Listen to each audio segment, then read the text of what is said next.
Because most people go about changing their lives in the completely wrong way. They create these resolutions because everyone else does. We create a superficial meaning out of status games, but they don't meet the requirements for true change, which goes a lot deeper than convincing yourself you're going to be more disciplined or productive this year. If you're one of these people, I'm not here to talk down on you. I tend to be a bit harsh in my writing. I've quit 10 times more goals than I've achieved. I think that should be the case for most people. But the fact that people try to change their lives and utterly fail almost every time holds true. However, as much as I think New Year's resolutions are stupid, it's always wise to reflect on the life you hate so you can launch yourself towards something that much better, as we will discuss. So whether you want to start the business, transform your body, or take the risk toward a more meaningful life without quitting after 2 weeks, I want to share 7 ideas you probably haven't heard before on behavior change, psychology, and productivity, so you can do just that in 2026. This will be comprehensive. This isn't one of those letters that you read through and forget about. This is something you will want to bookmark, take notes on, and set aside time to think about. The protocol at the end, to dig deep into your psyche and uncover what you truly want in life, will take about a full day to complete, with effects that last far longer than that. Let's begin. 1. You aren't where you want to be because you aren't the person who would be there. When it comes to setting big goals, people tend to focus on one of the 2 requirements for success: changing your actions to make progress toward the goal, least important second order; changing who you are so that your behavior naturally follows, most important first order. Most people set a surface-level goal, hype themselves up to remain disciplined for the first few weeks, then go back to their old ways without much struggle, because they were trying to build a great life on a rotting foundation. If this doesn't make sense, let's run through an example. Think of somebody successful. It can be a bodybuilder with a great physique, a founder/CEO worth hundreds of millions, or a charismatic dude who can chat up a group without a shred of anxiety entering his mind. Do you think the bodybuilder has to grind to eat healthy? Does the CEO have to discipline themselves to show up and lead the team? To you, it may seem like that on the surface, but the truth is that they can't see themselves living any other way. The bodybuilder has to grind to eat unhealthily. The CEO has to force themselves to lie in bed past their alarm clock, and they hate every second of it. There is nuance here, just entertain me for a second. To some people, my own lifestyle seems a bit extreme and disciplined. To me, it's natural, and I don't say that to contrast it with any other kind of lifestyle. I simply enjoy living this way. When my mom tells me that I should take a break, go out, and have some fun, I hold my tongue from telling her, if I weren't having fun, why would I be doing what I'm doing? This next sentence may sound simple, but it is baffling how many people don't get it. If you want a specific outcome in life, you must have the lifestyle that creates that outcome long before you reach it. If someone says they want to lose 30 pounds, I often don't believe them. Not because I don't think they are capable, but because there are too many times when that same person says, I can't wait until I'm done losing weight so I can start to enjoy life again. I hate to break it to you, but if you don't adopt the lifestyle that led to you losing the weight for life and find a reason with a higher gravitational pull than the one tying you to your previous ways, then you will go straight back to where you started, and you can unhappily say that you wasted the resource you will never get back. Time. When you truly change yourself, all of your habits that don't move the needle toward your goal become disgusting, because you have a deep and profound awareness of what kind of life those actions compound into. You are okay with your current standards because you are not fully aware of what they are or what they lead to. We will discuss how to uncover this, but we need to build up to that. You say you want to change. You say you want to become financially free and get healthy, but your actions show otherwise for a reason, and it goes a lot deeper than you think. 2. You aren't where you want to be because you don't want to be there. Trust only movement. Life happens at the level of events, not of words. Trust movement. Alfred Adler. If you want to change who you are, You must understand how the mind works so that you can start to reprogram it. The first step to understanding the mind is to understand that all behavior is goal-oriented. It's teleological. When you think about it, this is kind of obvious, but when we dig into it, most people don't want to hear it. You take a step forward because you want to reach a certain location. You scratch your nose because you want to make the itch go away. Those ones are clear, but most of the time your goals are unconscious. You may not realize that when you sit on the couch in the middle of the day, you are trying to burn time before your next responsibility, as one simple example. On an even more unconscious and complex level, you pursue goals that can harm you, but you justify your actions in a way that is socially acceptable and doesn't make you seem like a loser. As an example, if you can't stop procrastinating your work, you may justify it with the fact that you lack discipline, but in reality, you are attempting to achieve a goal like you always are. In this case, that goal could be to protect yourself from the judgment that comes from finishing and sharing your work. If you say you want to quit your dead-end job, but stay in it without any real reason, you may start to think you don't have enough courage or that you were never really a risk taker. But the truth is that you are pursuing the goal of safety, predictability, and an excuse to not look like a failure to everyone else in your life who sees working a dead-end job as a sign of success. The lesson here is that real change requires changing your goals. And I don't mean setting some surface-level goal because the act of doing that serves an unconscious goal that is actually harming you. That's been ran through enough in the productivity space. I mean changing your point of view because that's what a goal is. A goal is a projection into the future that acts as a lens of perception, which allows you to notice information, ideas, and resources that aid in you achieving that goal. Now let's dig a bit deeper, because if you don't understand this, it only becomes more difficult to get out. I send out letters like these 1 to 2 times a week. If you don't want to miss them, join here. You can also read my book free, other letters, etc. 3. You aren't where you want to be because you're afraid to be there. The important thing for you to remember is that it does not matter in the least how you got the idea or where it came from. You may never have met a professional hypnotist. You may never have been formally hypnotized. But if you have accepted an idea from yourself, your teachers, your parents, friends, advertisements, from any other source, and further, if you are firmly convinced that idea is true, it has the same power over you as the hypnotist's words have over the hypnotized subject. Maxwell Maltz. Here's how you've become who you are today, and how you will become who you will be tomorrow. This is the anatomy of identity. You want to achieve a goal. You perceive reality through the lens of that goal. You only notice important information and ideas that allows you to achieve that goal, learning. You act toward that goal and receive feedback that you are progressing toward it. You repeat that behavior until it becomes automatic and unconscious, conditioning. That behavior becomes a part of who you think you are. I am the type of person who... You defend your identity to maintain psychological consistency. Your identity shapes new goals, restarting the cycle, and if that identity is disadvantageous toward a good life, this gets bad very quick.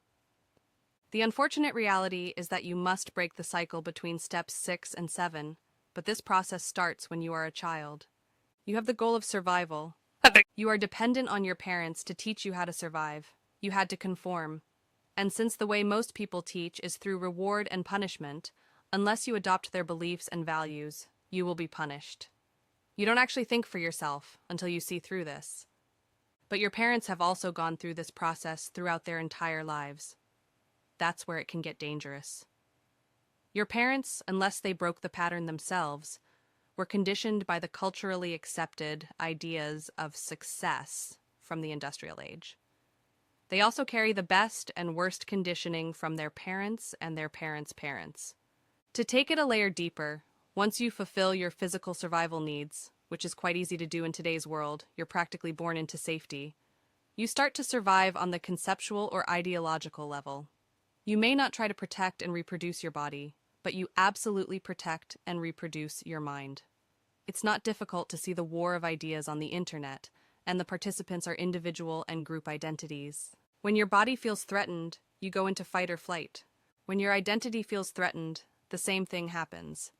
If you are heavily identified with a political ideology, by the process we talked about just before, you will feel threatened when someone challenges your beliefs.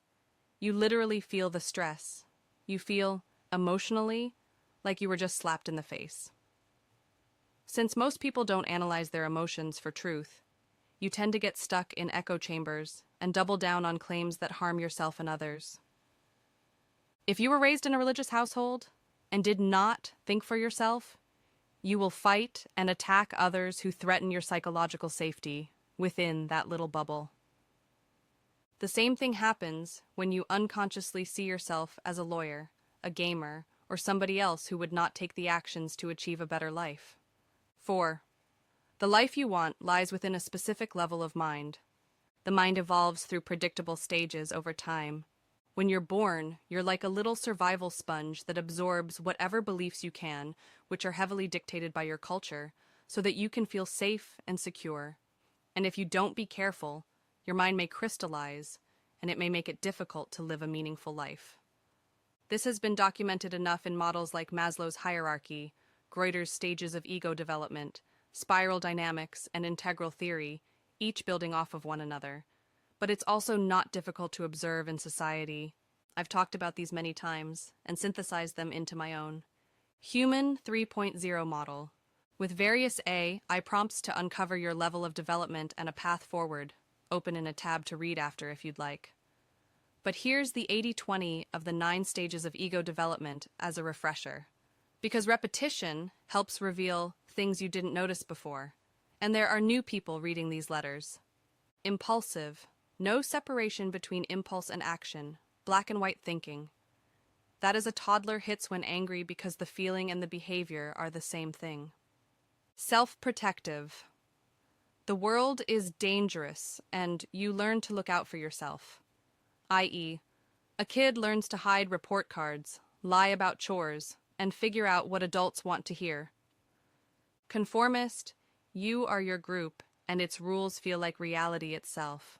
That is, someone who genuinely cannot fathom why anyone would vote differently than their family or group. Self-aware. You notice you have an inner life that doesn't match the exterior. That is, sitting in church and realizing you're not sure you believe what everyone around you seems to believe, but not knowing what to do with that feeling yet. Conscientious.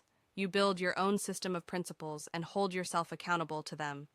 That is, leaving your family's religion after careful study and adopting a personal philosophy you can defend.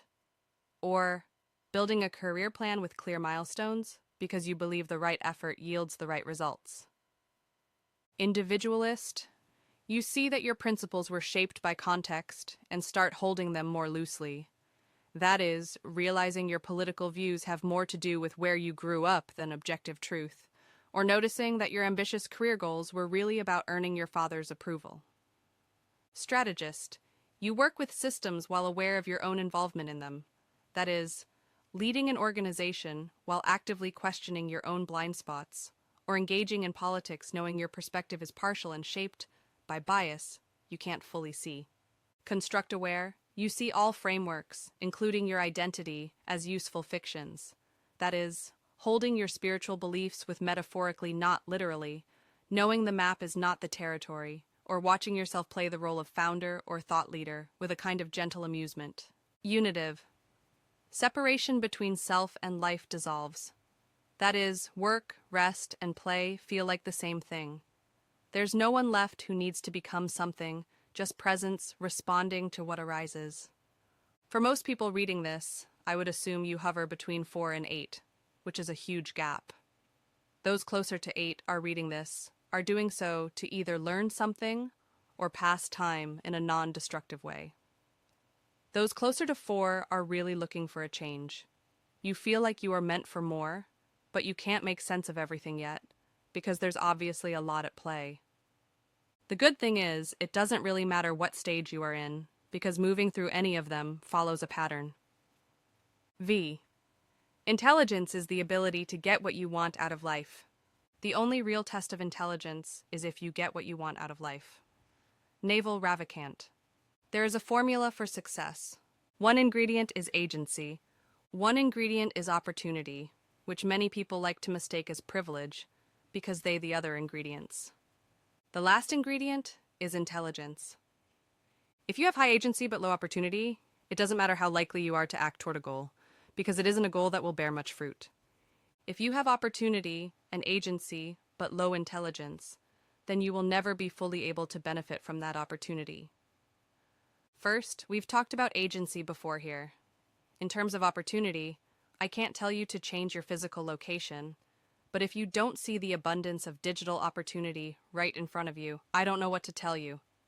With that said, I want to focus on what intelligence is in the context of these two other ingredients and this letter.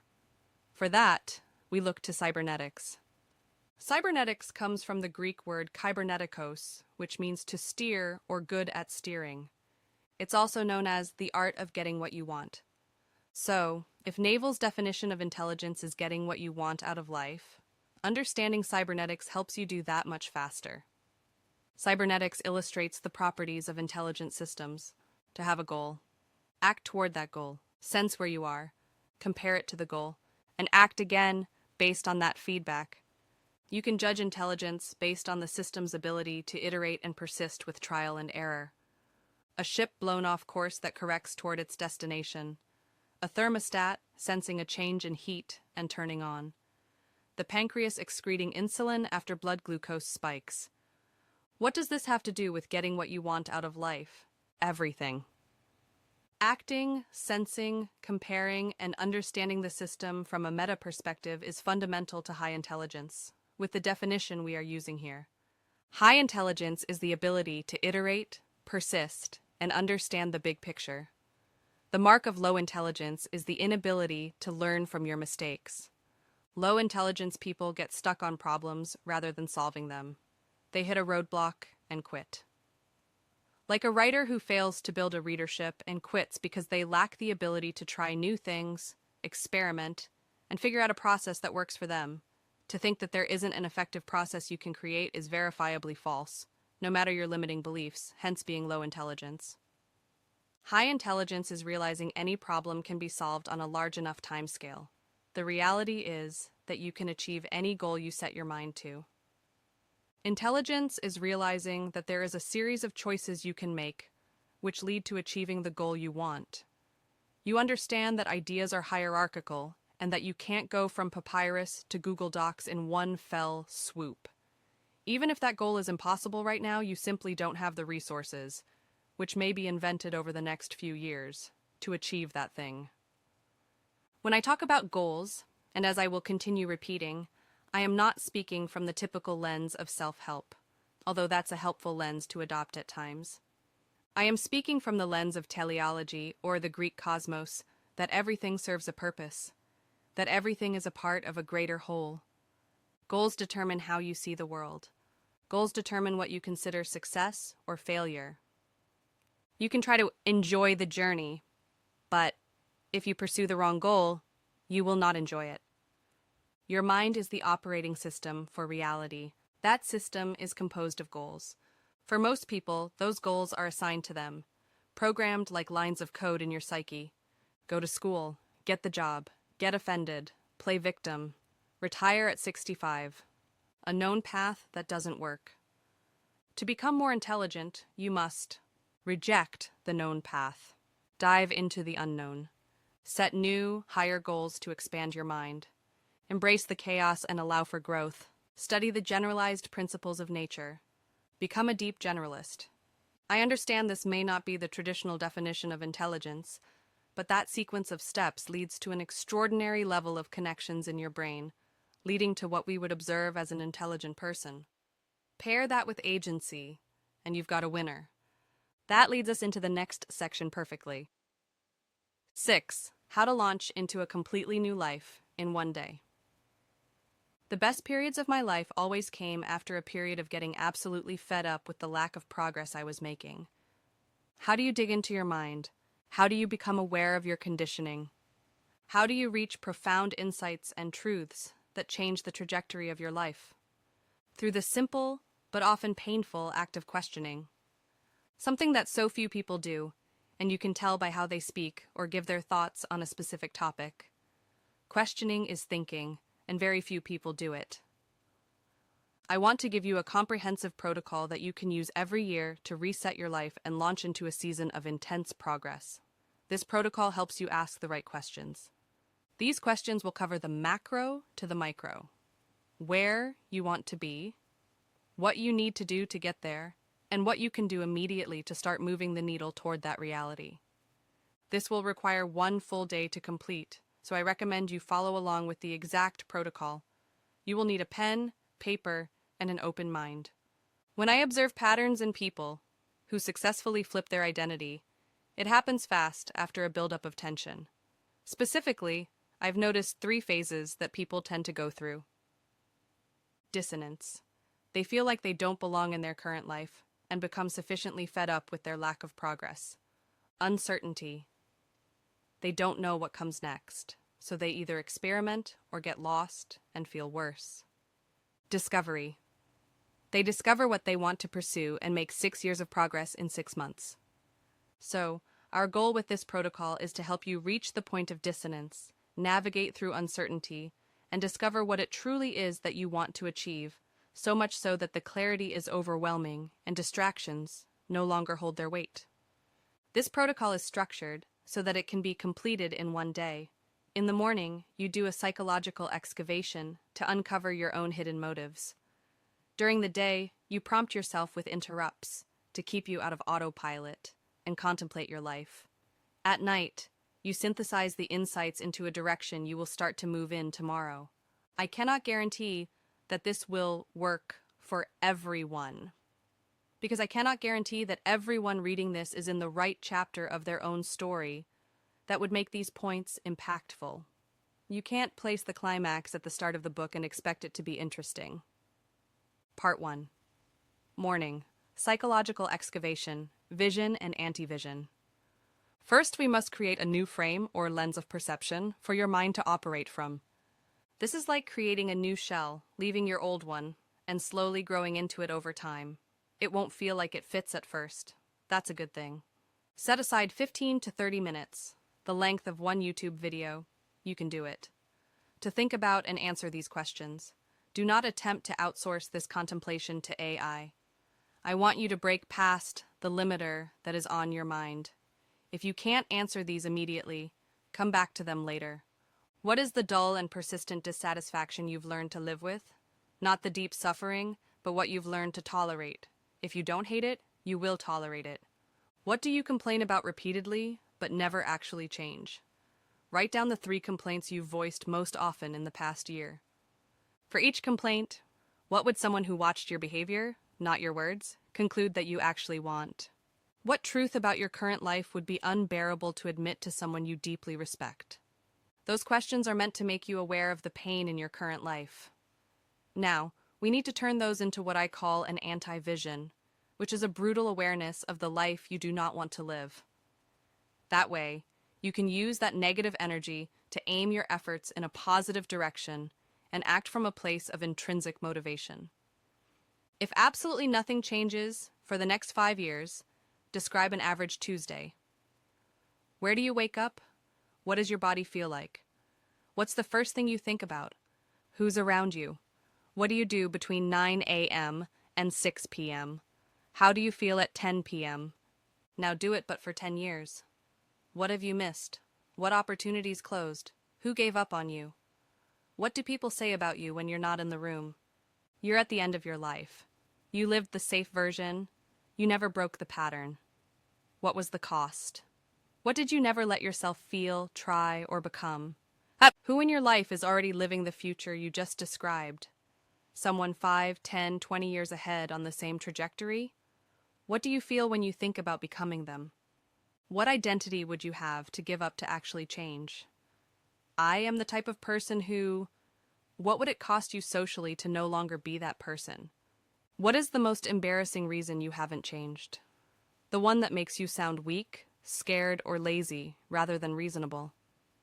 If your current behavior is a form of self-protection, what exactly are you protecting?